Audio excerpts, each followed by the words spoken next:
selamat siang. Ini dengan siapa dari prodi mana ya, Kak? Perkenalkan, saya Yimima Kiara dari Prodi Ilmu Hubungan Internasional. Aku Diah dari Prodi HI. Saya Rahmalia dari Prodi HI. Aku Brina dari Prodi HI. Menurut kamu, bagaimana sih cara terbaik untuk mengimplementasikan nilai-nilai sila pertama ini di lingkungan masyarakat?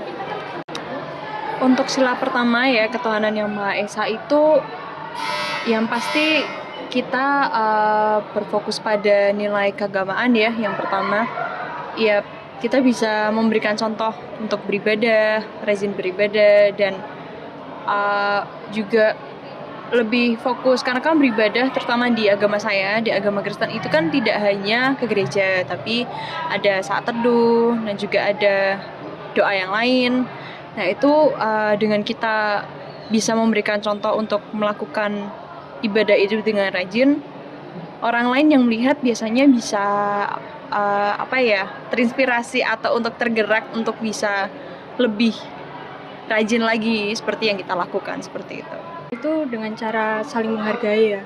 Kayak contohnya kalau orang lagi beribadah, kita juga harus menghargai, jangan mengganggu gitu.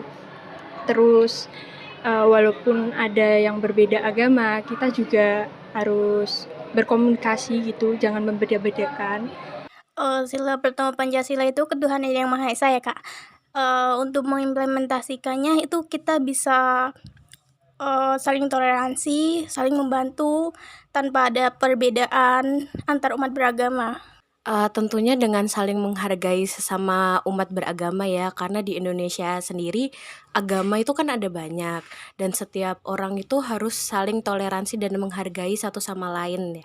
Bagaimana cara menjaga keharmonisan antar umat beragama di lingkungan belajar atau di komunitas Kakak? Yang pasti kembali lagi ke toleransi ya, karena memang Indonesia memiliki beragam agama.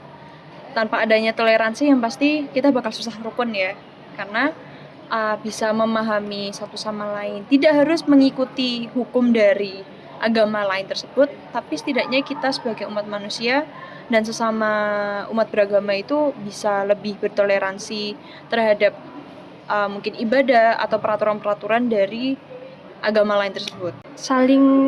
Lagi-lagi saling berkomunikasi ya terutama. Terus juga ketika entah mereka ada masalah ataupun something problem, saya juga berusaha untuk mendekatkan lagi kayak gitu, biar masalahnya nggak berkepanjangan gitu loh, kan ini tentang perbedaan agama, jadi harus saling bersatu gitu.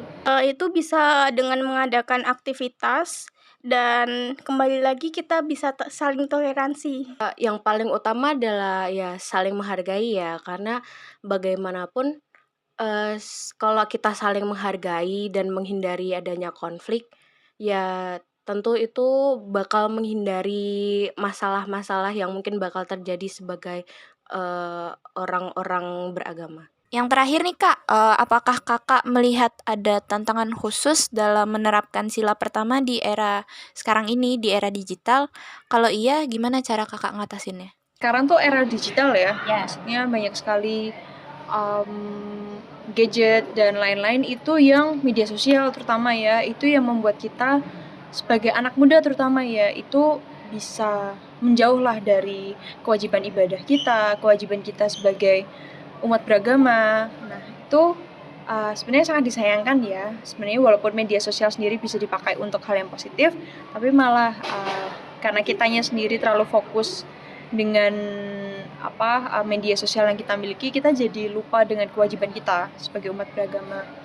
Untuk bisa mengatasinya yang pasti untuk penggunaan media sosial dan digital lainnya tuh ada porsinya lah. Maksudnya nggak terus menerus kita harus pakai HP dan lain-lain. Pastikan ada 1-2 momen dalam sehari-hari kita itu tuh kita pakai untuk melaksanakan kewajiban kita sebagai umat beragama. Kalau mungkin yang di agama Islam setidaknya wajib sholat 5 waktu, untuk di agama Kristen setidaknya setiap hari Minggu itu ibadah dan juga berdoa. Ada sih beberapa, kayak contohnya di media sosial seperti itu kan, mereka tuh kadang ada yang war tentang kayak perbedaan agama gitu. Oh ya, agamaku lebih baik nih, yang lain juga seperti itu. Nah, di situ aku mencoba netral gitu kan, biar biar nggak semakin meluas lagi, dan pada endingnya ya mereka bisa bersatu dengan kenetralan ini. Di era digital itu banyak ya penyebaran berita yang hoax, yang tidak benar, terutama di bidang agama. Jadi kita cara mengatasinya itu bisa dengan pendidikan dari usia dini untuk anak-anak supaya mereka bisa teredukasi. Era digital ini ya, karena sekarang kan anak-anak generasi Alpha juga udah mulai bermain gadget ya.